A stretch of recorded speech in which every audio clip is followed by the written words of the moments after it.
আয়াত ১০৭ ওয়ালাম তা'লাম আন্নাল্লাহা লাহু মুলকুস সামাওয়াতি ওয়াল আরদ ওয়া মা লাকুম মিন দুনিল্লাহি মিন ওয়ালিয়্যিন ওয়ালা নাসীর। অনুবাদ: আপনি কি জানেন না যে আসমান ও জমিনের সার্বভৌমত্ব একমাত্র আল্লাহর, আর আল্লাহ ছাড়া তোমাদের কোনো অভিভাবকও নেই সাহায্যকারীও।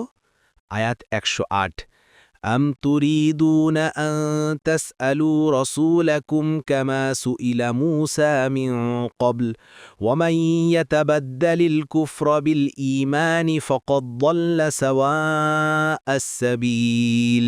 অনুবাদ: তোমরা কি তোমাদের রসুলকে সেরূপ প্রশ্ন করতে চাও যেরূপ প্রশ্ন পূর্বে মূসাকে করা হয়েছিল?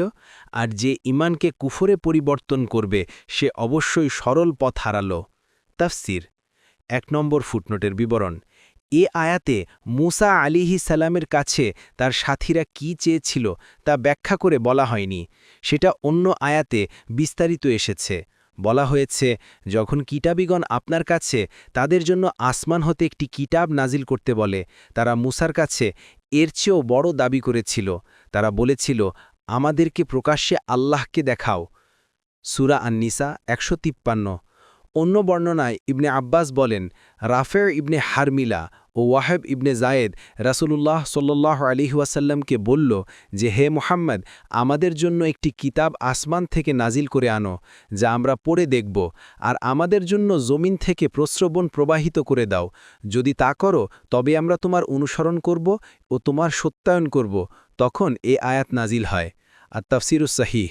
সুতরাং রাসূল সাল্লাল্লাহু আলাইহি ওয়াসাল্লামকে অযথা প্রশ্ন করা উচিত নয়। হাদিসে এসেছে, রাসূলুল্লাহ সাল্লাল্লাহু আলাইহি ওয়াসাল্লাম বলেছেন, ওই মুসলিম সবচেয়ে বড় অপরাধী যে হারাম নয় এমন কোনো বিষয় সম্পর্কে প্রশ্ন করার কারণে সেটি হারাম করে দেয়া হয়। বুখারী ৭২৮৯, মুসলিম ২৩৫৮।